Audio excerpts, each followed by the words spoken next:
I'd like to welcome everybody to the Rockingham County Board of Commissioner meeting for 3 April. It's good to have you here. Crowd's a little thin tonight, but I'm sure that we'll make up for it with the importance of your comments and going on. If you would, make sure that you don't have electronic devices that might go off in the midst of a conversation. And tonight, we're very fortunate to have Dr. Lance Cole of First Baptist, Reidsville, to deliver our invocation. I'm going to ask everybody to stand, if you would, and remain standing after the invocation. Let's pray. Our Lord and our God, we want to first just thank you for your goodness to us, for your provision in our lives, for the way in which you care for us, and we are not even aware.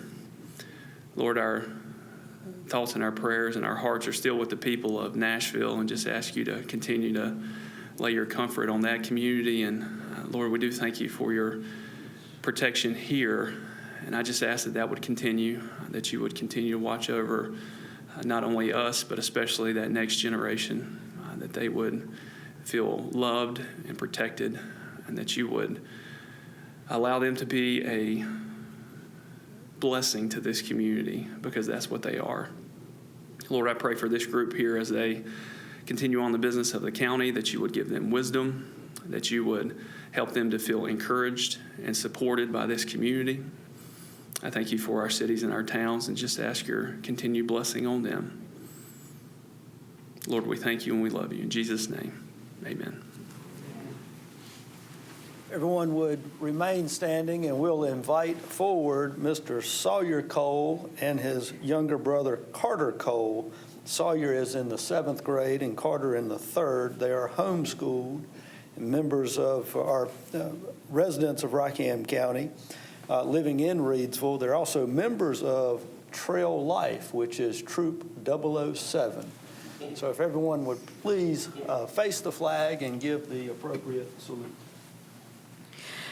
I pledge allegiance to the flag of the United States of America and to the republic for which it stands, one nation, under God, indivisible, with liberty and justice for all.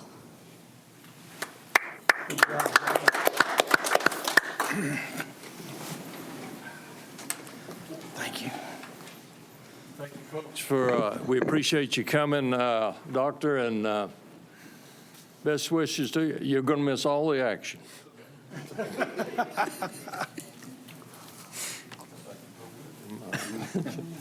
Gentlemen, you've had the agenda for about 10 or 12 days at this time, and having had a chance to review it, do I hear a motion to either adjust or approve this agenda? Make a motion to approve. Motion made? Second. Seconded. Further discussion? Hearing none. All in favor indicate by the sound of aye. Aye. Those opposed by nay.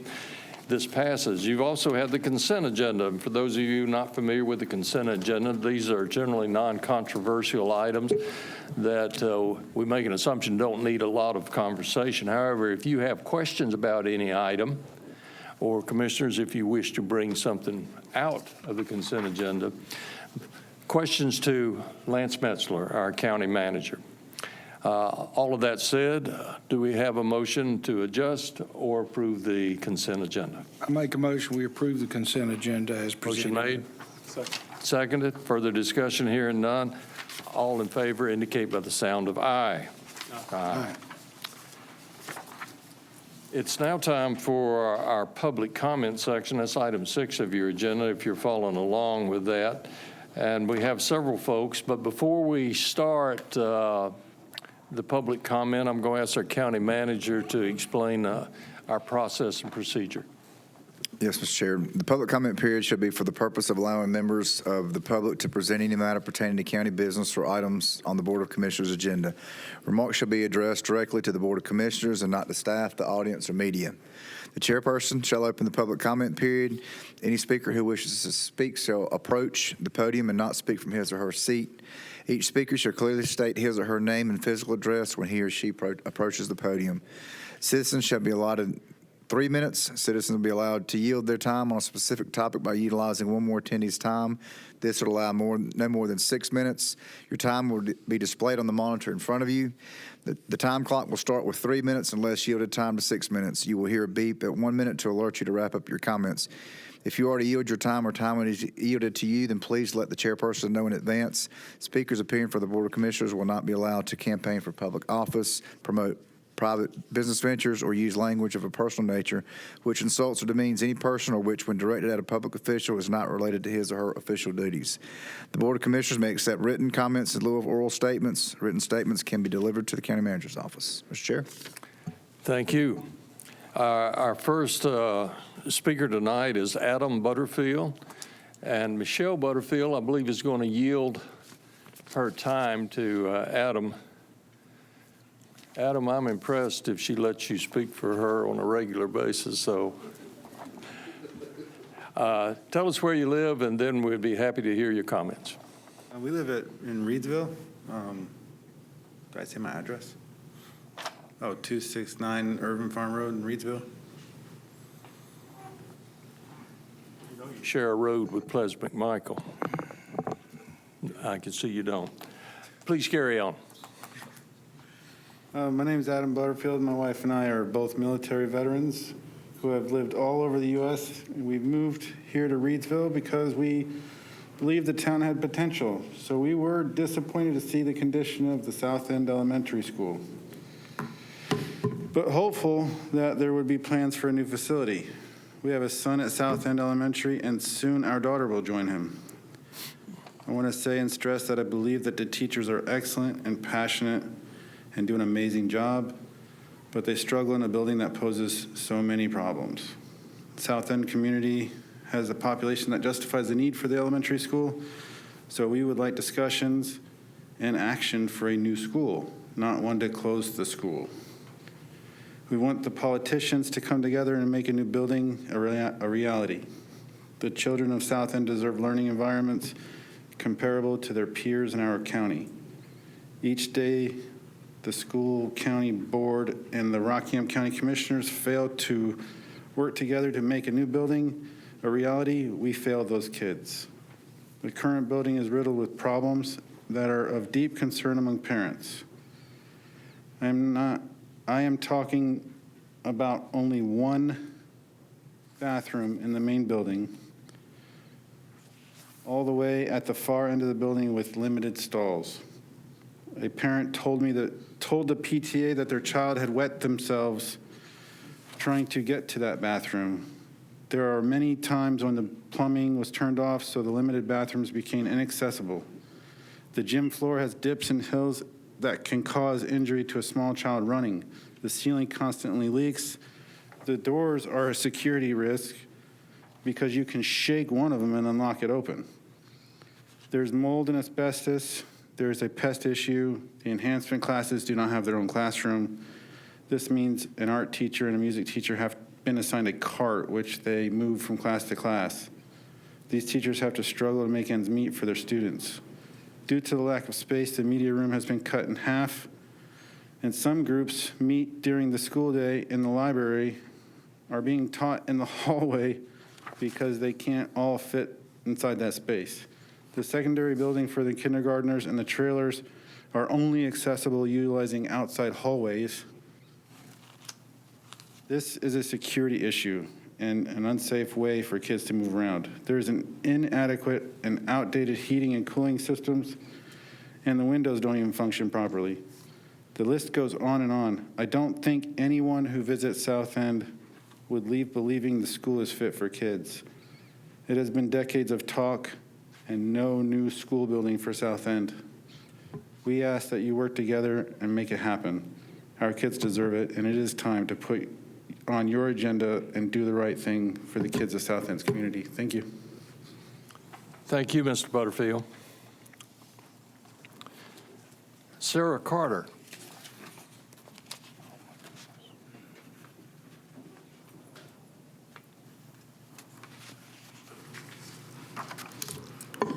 Sarah Carter, 821 Rocky Ford Road, here in Reedsville. I just want to say one thing, that I think it's amazing that you guys get out and talk with us and say our names and recognize us and shake our hands before the meeting starts, because that's very personal, and you don't really get that everywhere. So it makes us comfortable enough to come to you guys with our issues and feel that we are important and that what we say makes a difference. That being said, April is Child Abuse Prevention Month, or awareness, and hopefully education as well, because those things are tied together. I'm not a representative of the North Carolina Prevention Child Abuse Organization, but it is a very large organization. It works very hard on creating committee plans that talk about how a community can address and prevent child abuse. It also has free online trainings that you can get a certificate from, that you can learn about prevention. You can learn about the definitions of child abuse and how that relates to North Carolina and to our communities. There's a really cool story in one of the trainings that talks about a woodcutter or carpenter who sees kids are falling in the river, and he goes out and saves them, and there's more kids falling in the river, and he goes out and saves them and eventually gets his people involved because there's so many kids falling in the river. He goes upstream to find what the root of the problem is, because it's happening so often. And he meets an old woman and says, "Hey, what's going on here? Why are all the kids falling in the river?" And she said, "Well, there's this huge gusts of wind that come down, and they blow through the houses and the schools and the hospitals, and all the kids and all the furniture and stuff just kind of tumbles out. And quite often the kids get thrown in the river with all the other stuff." And he looked around and saw all their houses and all their buildings were broken. And so since he was a carpenter, he came up with a solution. He gave them his hammer. He taught them how to use it, because he was one person, he couldn't fix them all, so he taught them how to do it. So, helping hands. And stopped the children from blowing into the river because the houses were now strong enough. That's a symbol of how prevention of child abuse can really, when we address that root, affect our community and our neighborhoods. And I really believe that we can be, with some of the federal laws that we're trying to pass in DC right now regarding child welfare, I really believe that this county can use just a tiny amount of space and just a few hands and potentially address child abuse prevention with the resources, the few resources that we do have, and the things that we're willing to do as a community to lower the risks of child abuse and address the actual child abuse in the county. So I just encourage you guys to take the online trainings. There's a couple of them. They're only an hour long. You get a certificate that you can say, "Look, I did this," and really address that issue this month. Thank you for your time. Thank you, Ms. Carter. Sheriff Page.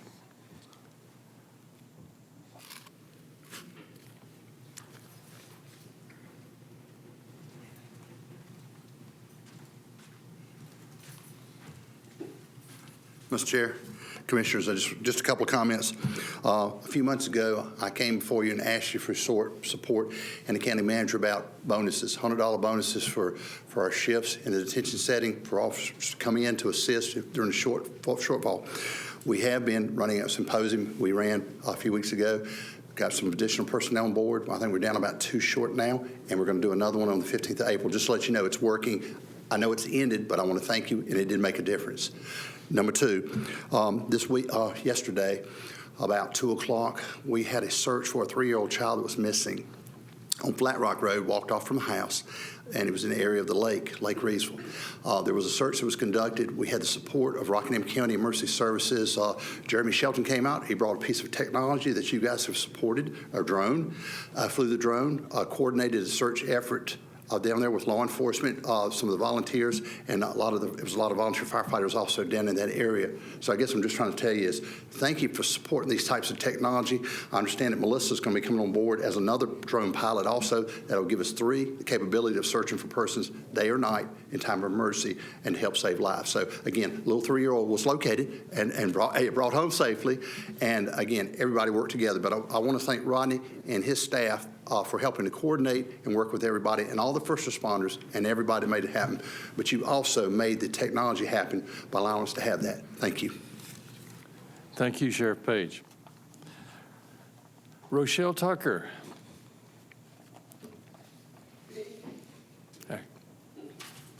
Good to see you guys. Happy New Year. Rochelle Tucker, 643 Grooms Road. Mr. Chairman and other commissioners, thank you for the opportunity to speak. You know, I don't come often. But my concerns are with the Reedsville City Schools proper. And I'm just disappointed and disheartened that the South End students have been living in substandard conditions and cramped spaces for quite some time. And you've heard just before me all of the things that are wrong. And in my opinion, that's partly due to the short-sightedness of the school board when they closed Lawsonville, eliminating an elementary school within the city, and didn't think that there would be additional babies born who would need an elementary school in that area. South End School, built back in the early 1950s, is at a point where it probably needs to be demolished, like my alma mater, Lincoln School, and rebuilt.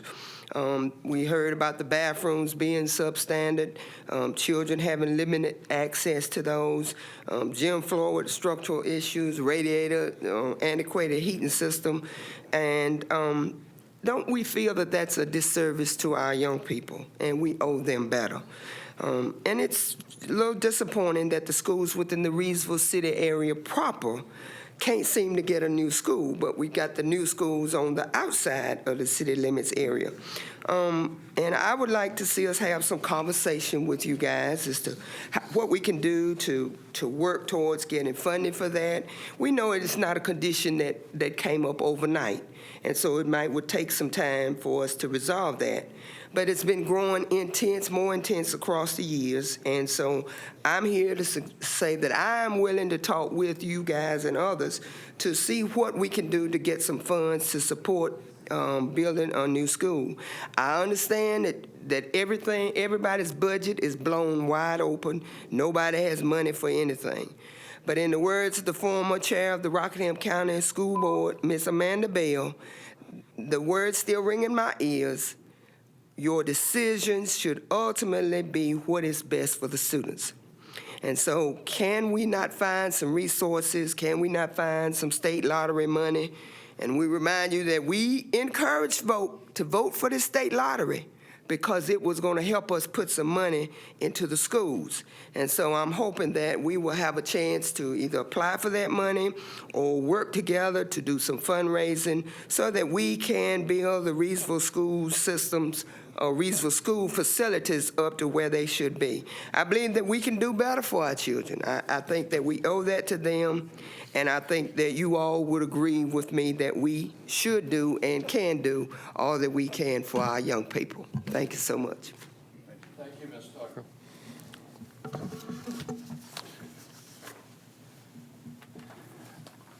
That concludes our public comment section of our agenda. We have now a presentation from Rodney Cates, our Emergency Services Director.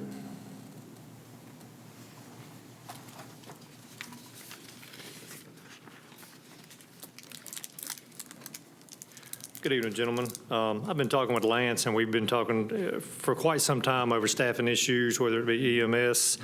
The sheriff's come up and he's talked about jailer issues with staffing, and Lance and I have talked extensively about the 911 crisis that also plagues our telecommunicators.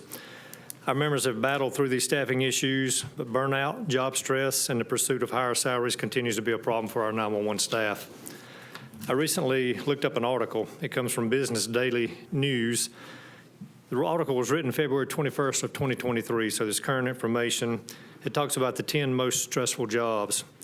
It starts out by stating that enlisted military personnel and those working in the emergency services field are under the most stress. The article goes on to say it may come as no surprise that careers in the military and public service sector are considered among the most stressful jobs. For the third year in a row, enlisted military, firefighters, airplane pilots, and police officers are the 4 most stressful occupations, according to CareerCast annual Most Stressful Jobs report. What I submit to you, you don't hear telecommunicator in there, but all the emergency services personnel, the firefighters, the police officers, the EMS medics, the EMTs, the rescue personnel, they don't get to calls for service without telecommunicators. They don't know what they're going into without telecommunicators. They don't get the additional resources they need. They don't get to call for help and get help to them. All of that comes from a 911 telecommunicator. The 911 telecommunicator is the hub of the activation of the emergency services system.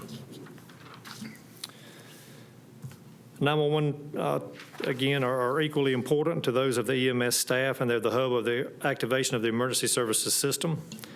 In fiscal year 22, our 911 telecommunicators answered over 123,000 telephone calls and dispatched over 136,000 calls for service.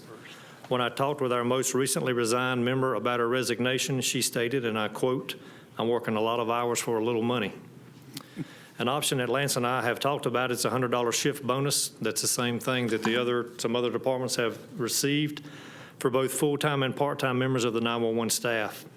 While completing budgets for the fiscal year 24, we revealed that our overtime line item and our temporary salary line item were either exhausted or nearly exhausted. These line items were increased in fiscal year 23 to guard against staffing shortages that we had at that time and we knew were going to continue. With the approval of Pat Galloway in the finance, we were able to use lap salaries to accommodate this staffing or funding for the remainder of the fiscal year. Pat goes on to tell us that lap salaries can be used to fund a 911 shift bonus program as a funding model. Currently, the regular salaries line item has just a little over $427,000 left in it at this time. Based on our monthly expenditures, the 911 center needs approximately $298,000 to complete the fiscal year. This leaves a balance of approximately $129,080. I would propose that this balance or a portion of it be allocated to 911 shift bonuses and used as follows. Our 911 center was originally allocated 6 dispatcher positions and 1 call taker position on each shift. Under the current staffing crisis, the center can operate efficiently and effectively without the call taker position. We need to maintain this position under normal circumstances because it's vitally important with 911 funding, but we can operate right now without that call taker position. What we need to do is make sure we are funding and facilitating all 6 of our designated dispatcher positions, which is the Sheriff's Department dispatcher, Eden Police, Reidsville Police, the West Side Police Departments, which consist of Madison, Madan, and Stoneville, our fire communicator, and our EMS rescue communicator. All of these members would be eligible for the $141 bonus. As with the other bonus programs, $141 is factored in to accommodate for the approximate 41% bonus tax, which thus would net the 911 member the full $100 bonus. We did, if this is approved, it'll be policy driven. We are limiting the bonus program to the 6 dispatchers. If for any reason, say a part-time person needs to make up their allocated hours that they have to have for policy, if they want to come in and make up the 7th or 8th person, they're not bonus eligible. Only the 6 positions or those members are making up these 6 positions would be eligible. The hours of 2 a.m. to 6 a.m. are not bonus eligible. That's our lowest call volume time period, and we can operate with less than 6 people during that time. If we go into a disaster operation, those time periods are not bonus eligible because we call our people back at any reason. So they're already coming back, so there's no need to pay a bonus because they're required to come back. We are currently allocated 28 positions. We currently have 7 vacancies. 3 members are in their 4th week of training, and 3 additional members have not completed their full training curriculum, but are operating on an assigned shift at their current level of training. Factoring in current vacancies, those in training or those who have not completed training, 46.42% of the 911 staff are either absent or in some phase of training. Tonight, I respectfully request full consideration for our members to be approved to receive the $100 shift bonus for working these extra shifts. I fully understand that many of the departments throughout the county have staffing shortages, but 911 operations is a life safety mission that no one else can replace and cannot be sufficiently completed with 46.42% of the work staff not fully operational. Lance did request when I talked to you all about having a date, a time frame on this. At this point, I would request that if you approve it through the Labor Day, through the Labor Day weekend, through September, that puts us all the way through the summer. The summer months are the hardest months that we have to staff. Even if you're fully staffed with everybody needing and wanting vacations, that's the hardest months to staff. So we need to run this program through the summer. I don't make any promise that we don't come back at the end of summer and talk to you about it again, but that's where we need to start, and we need to compensate our people for the life safety mission that they have. Before I go to commissioner questions, do you have anything to add, No, we're 100% on the same page. I know that our folks over there are burned out, and any way we can do it, not saying this is going to be a fix-all, but it's something to help to encourage those to work and to stay with us. Yeah, Commissioners, questions, comments? Ready to make a motion when? I just had a few questions if I could. So Rodney, I just, for clarification, just for the audience and people maybe watching. So with the EMS shortages, we initiated the EMS Academy to help with that. Right. What are we proposing to do to help with recruitment for these positions? The state has actually put out a recruitment video. I have worked with Rebecca to get that video put out on our social networking pages, and she's working to do that. The state gave everybody free reign to run the video as they wanted to. It's about a 30-second video talking about the job of a 911. It is produced by the state. It's no cost to the county. So that will be coming out. We're at the job fair April 18th at Rockingham Community College. We'll be there representing both 911 and EMS to try to get a better applicant pool. The applicant pool is just not there right now. And for anybody watching at home or anybody here, can you just give a brief, what are the minimum qualifications, education-wise or training-wise, that you have to fill one of these positions? A high school diploma, no felony convictions, no serious misdemeanor convictions. I'm 18 years of age.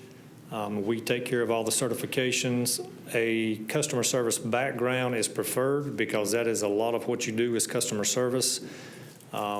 Good typing skills, good technology skills. The telecommunicator sits in front of 6 different monitors and maintains 2 different keyboards. It's highly technical.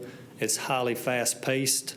But anybody that meets that criteria or feels that they can meet that criteria, we would love to talk to them. Okay, that's what I have. Thank you. Other questions? Commissioner Berger. Motion to approve. Second.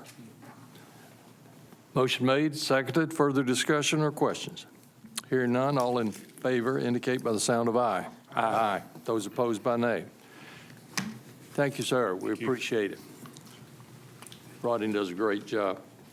New business, Mr. Manager. Yes, sir. Commissioner comments, starting with Commissioner Berger. Well, the couple of things. One, I do want to mention that we do have a former Rockingham County resident, graduate of Moorhead High School from class of '93, that is a career, not really diplomat, but officer of the United States stationed in Zambia. I thought it was pretty neat that he was in charge of the airport when the Vice President of the United States landed in Zambia. I've seen some videos, and just knowing that a graduate of one of our local high schools was in charge of security at an airport that the Vice President landed at was pretty neat. So Chad Moore is his name. His mother still lives in Eden, so just want to give a shout out to Chad Moore. Next, we keep hearing just bits and pieces about South End, and understand that we have had some discussions with the school board as far as South End School. Some of the things that I think are not really being put out there or not really being kept up with is we started the school year with some information from the school board that Stoneville Elementary School was, I think at the time they were saying we didn't know if students would be able to be in the building. Had an inspector go out, said it's really not that bad as they're saying. Then shortly after that, we had a push from the school board to do an addition at Huntsville Elementary School and submit for a grant at Huntsville Elementary School.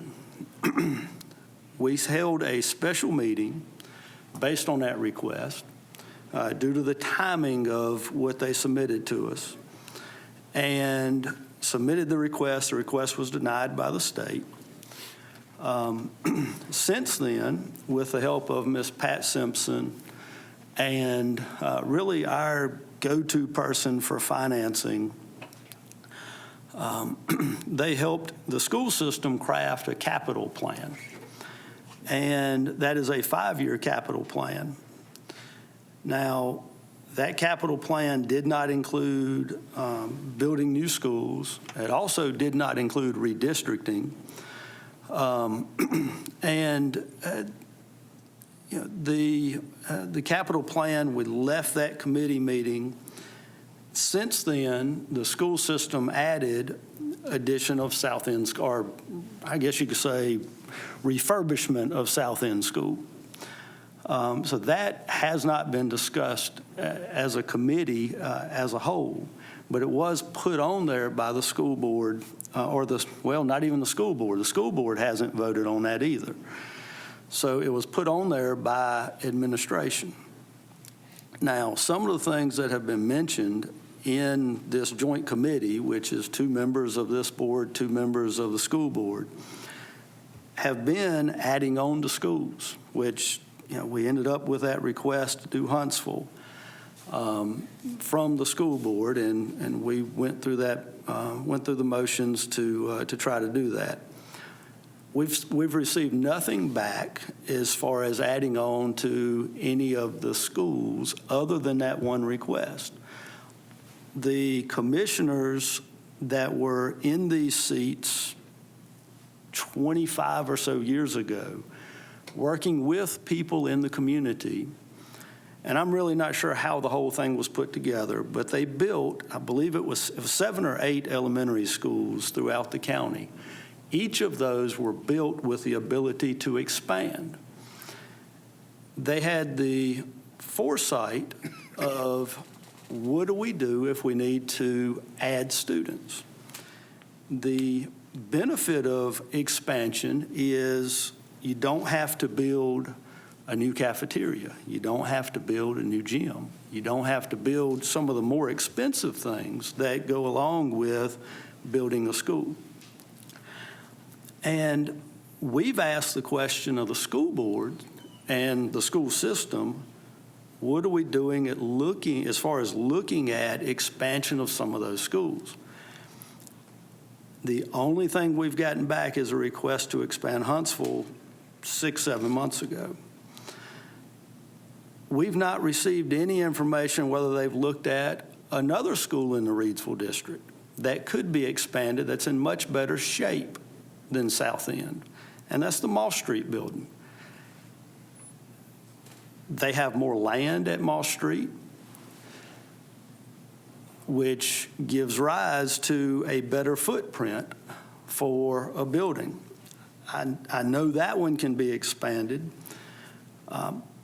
actually to the point that it could house all of the students in the Reidsville city limits. You've also got the ability, you've got some space that's available in some of the other schools, being Monroe, Lincoln, Williamsburg, I think there's close to capacity. Now, one of the disturbing things to me, Mr. Metzler sent out an email to the superintendent and asked about current capacity, because we got the list about a year and a half ago, of the capacity levels at each school. He said he was putting that information together. Since that email, have you received that information? No, sir. And that email was more than a week ago? Yes, sir. So I'm not sure how many folks are in central office, but to think that nobody there has the capacity information at any of those schools, it just raises some questions.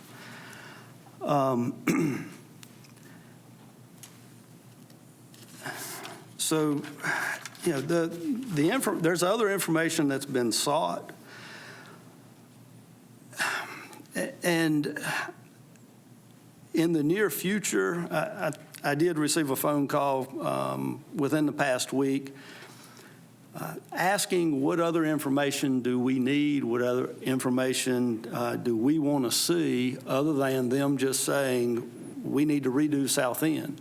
So, the commissioners, together with the manager, are going to put together a list of everything we can think of and see if we can get some of these questions answered, whether it's expansion, whether it's new facilities. And so we've also asked the question, with this request that you've added to the capital plan after that meeting, what problems that we see in the future does it solve other than a new building? Does it solve any of the capacity issues? And the answer was no. And when the last list we got as far as capacity in the schools, there's enough capacity that redistricting would take care of all of the students at South End. But now we can't even get the list. And so when we look at the entire district, and keep in mind we have to look at the entire district, not just one area, there is some things that we're seeing coming up that are potential capacity issues in the southwest area and perhaps elsewhere. But we know that there's space based on what we received a year and a half ago in most of the elementary schools. The two that are at capacity is Central in Eden and South End in Reedsville. And I don't believe there were any other elementary schools at capacity. There was a large number of or a large amount of capacity available at the middle school level and at the high school level. So, there's information that we're asking for. We got back, that was added to that list, $10 million for South End School. We don't have any supporting information for that as far as had you come up with the dollar amount for that. Everything, just about everything we've seen as far as the financial numbers from the school system, they've been over budget on just about everything and coming back asking for additional money.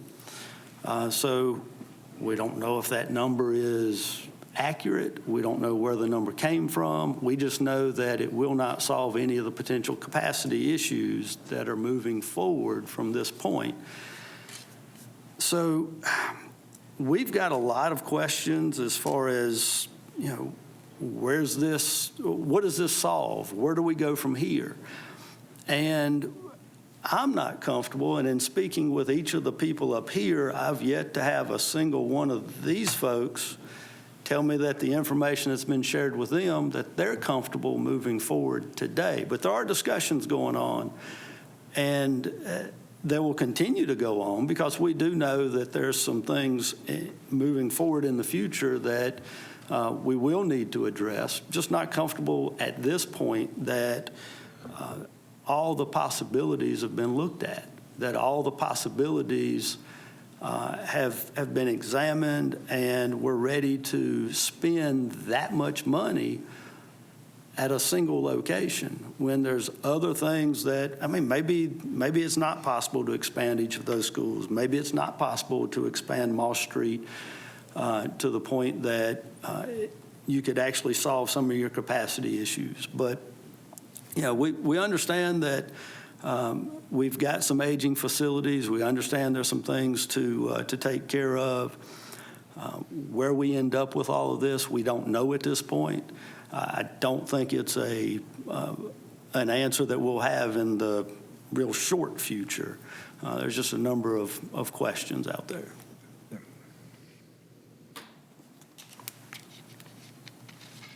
Yes, sir. I have no questions. We'll go to Mr. Powell. Yeah, I would like to make some comments based on what Kevin has said here, Commissioner Berger, I'm sorry. I grew up in the Reedsville system, so it's easy for me to say Reedsville schools. But in reality, when we're looking at the school system from this side of the bench, it's Rockingham County schools. And as Kevin said, we have to look at all of the situations across the county where the growth's at. This thing is driving me nuts. Where the growth's at, where we have capacity in the schools, where we don't have capacity in the schools, which could certainly generate the need for redistricting. I've looked at the numbers that we received about a year and a half ago, and I've made the comment to some folks outside of one of these meetings that there's actually enough capacity at Mall Street, Lincoln, and Monroe that we could house every one of the South End students and close the school. I'm not saying that that's the answer. I'm just saying when we start talking about spending $30 to $40 million of taxpayers' money, then we would like to see these questions answered because they're going to be posed to us.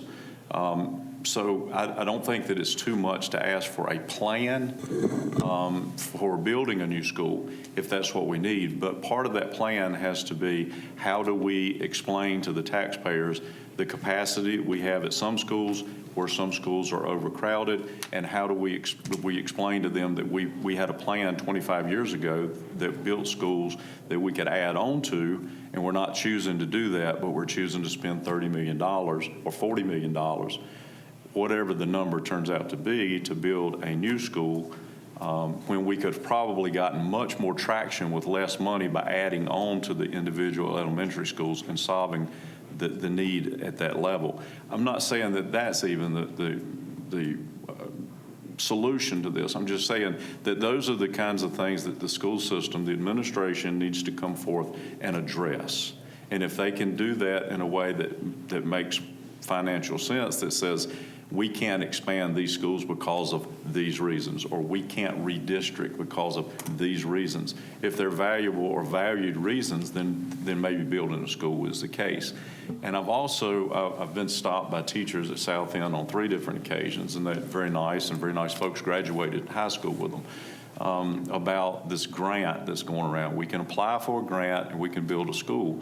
Well, you know, as Commissioner Berger said, we did apply for a grant to add on to Huntsville School. Not sure why we were asked to do that. If South End was the main issue, why are we applying for a grant to add on to Huntsville? But I can tell you this, that in my conversations with other commissioners, in this grant, it appears that you cannot build a school on the same property and tear one down within a 2-year period. Now, I have not personally verified that with somebody from the state, but I have been told that. That's our understanding, the latest understanding that we have, and I've shared that with numerous people. If that's the case, then we've got to find something to do with these students for 2 years until that school could be built, if we choose to build a school, or if that's what the need is. There are a lot of moving targets in this thing that have to be addressed and looked at before we can say, you know, we're going to spend this money. As Commissioner Berger stated, there has been a plan put together that I think would allow the schools to complete a lot of the repairs that they need, which, Mr. Butterfield, a lot of your complaints were repairs that have not been taken care of as they were presented as needed. And this board, myself included, have spent enormous amount of time at some of these meetings trying to convince the administration to take more money out of their sales tax reserves and fix the roofs in these buildings. I personally visited Stoneville School at the request of Bob Wyatt and Vicki Austin with Sanja Parks. We went through the school, and the auditorium was leaking. And I asked, how long has it been leaking? 3 years. That's unacceptable. 3 years, okay? We give the county schools a pile of money every year. They have sales tax money that could have been used to fix these things. And yet and still, when we were asked to approve sales tax money for some of the repairs, I tried my best to get the former superintendent to take more money, and he could have fixed all of the roofs that he had presented to us as needed to be repaired. My comments up at Stoneville that day were, I'm having a problem figuring out why we're going to do a $30 or $40 million school when we can't fix a simple roof. So I'm just telling you guys that we're conscious of the need of aging facilities and the need to repair or replace them, but there's got to be a plan. We've got to figure out how we're going to pay for it. I think we've done that, but it's going to be a few years down the road. And the school system, the administration, is the ones that are responsible for preparing that and bringing it to us and asking us. We don't know what their needs are. So they're going to have to justify the needs, tell us how we're going to pay for it, and then we can move forward. But we've got to spend some money and fix the schools. The school at South End wasn't built with one bathroom. I don't think. And so therefore, there must be other facilities in that school that are not being used just simply because they need repair. And the money has been put there to repair them. There's money there to repair this stuff. So as we are the custodians of the taxpayers' dollars, it becomes necessary for us to look at all the options when we start talking about spending this kind of money. We're glad to look at those options when they're presented to us. But as of today's date, we have not had a request to build a school. Thank you, Mr. Chairman. Thank you, Commissioner Powell. Mr. Bauer. Thank you, Mr. Chair. Thank you to everybody that came out tonight. Thank you for your comments and your attentiveness. I just had a couple of announcements I wanted to bring to everybody's attention. The Rockingham County Partnership for Children will be having the Week of the Young Child Parade on April the 6th at 10 a.m. That's in downtown Reidsville for anybody who's interested in attending. And then on April the 15th, the merchants on the boulevard in Eden will be hosting the food truck rodeo. That's from 12 to 5. Go out and get you some good food. Thank you. Thank you. Thank you, Mr. Chair. Well, first of all, I'd like to acknowledge Sheriff Sam Page for being here tonight. We appreciate you being here and being involved as well. But also to just basically touch on what the other commissioners touched on in response to the comments tonight from the public. We, as commissioners, feel that the taxpayer is due answers to these questions that we have posed and that are being posed. And yes, we do want what's best for the children, but we also want to be fair to the county taxpayer. So we've got to do that balancing act. What's best for the kids, what's best for the taxpayers' money as well. So, just stay tuned. Mr. Chair. Thank you, Commissioner Hall. I can't leave it alone either, but first I want to thank the Butterfields, Sheriff Page, Sarah Carter, and Ms. Tucker, especially Ms. Tucker took the time to call me ahead of time, and I agree with you 100%, Rochelle. We need to have the conversation. But speaking of conversation, this conversation about the schools needs to start with the need to actively. Now, that's pretty easy. You can tell when a pipe's leaking, but we need to identify the need that you have. Now, one of the problems has been that it seems to be, for some people, difficulty recognizing that, and I'll tell you from my own experience, because I taught school within the Rockingham County system in 1996, and we had over 14,500 students. At this time, we have less than 12,000. So 2,500 spaces are available there, and that needs to be a consideration. But it's a kind of simple, no-brainer process. You identify the need, you have the conversations necessary, and by the way, when you have conversations, there are a couple things to remember. I think any conversation about schools in Rockingham County, because we are going to have to do something, without a doubt, add spaces for what we anticipate coming. We're going to have to do some things like that. Any option that I've seen requires redistricting. It's going to have to be dealt with. Now, for many people, that's too painful to be considered, and there are better ways than others to do it. We all know that, but it's going to have to happen several times. I used to be a mediator in the Superior Courts, and I started every mediation by saying to the two participants who disagreed about what was going on, and I would tell them, you're not going to win. This is a compromise operation. And Rochelle, our conversations are going to have to include in the back of somebody's mind compromise. We can't make everybody happy. There's neither enough money, space, time, or expertise that I know about. But after we have these conversations, develop our options, develop our budget, then we can build and get on with it. And we need to do that sooner rather than later, because we do anticipate 4,000 or 5,000 new houses in this county in the next 5 to 10 years. So those are my comments to encourage folks to look at the whole picture.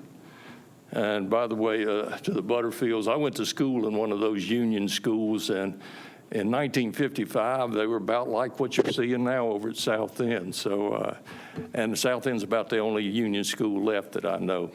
So I do appreciate your comment. I want to mention public safety for a moment, particularly in regard to schools. Number one, there was a near fatality. Sheriff Page probably knows more about this than I do, in Stokesdale on the Guilford County side of the line. But a driver ran a stop school bus with the lights, with the sign out, and fortunately the child is going to live and apparently will fully recover eventually.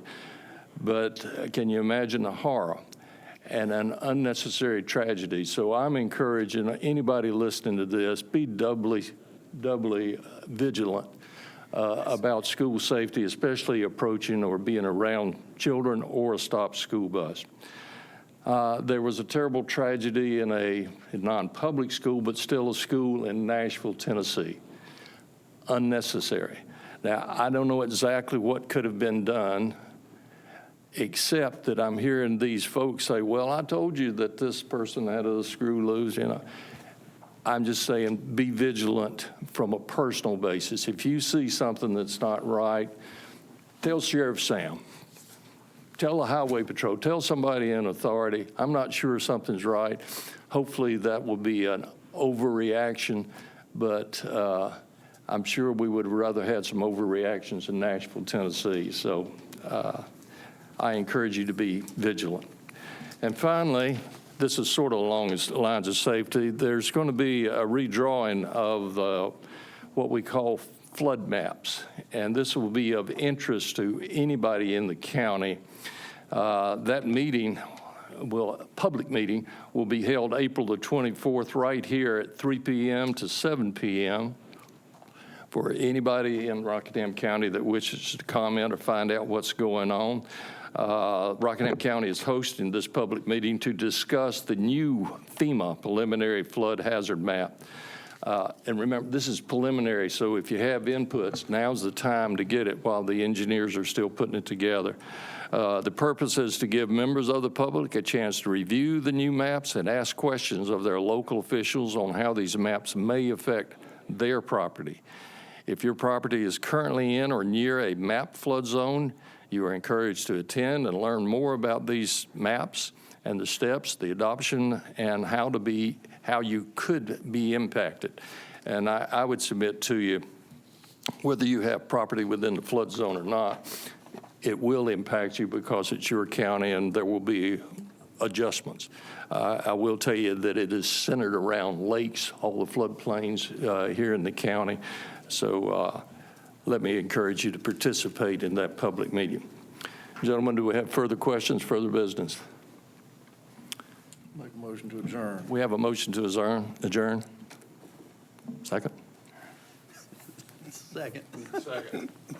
By the sound of aye. Aye. Those opposed by nay. We stand adjourned. Thank you again for being here.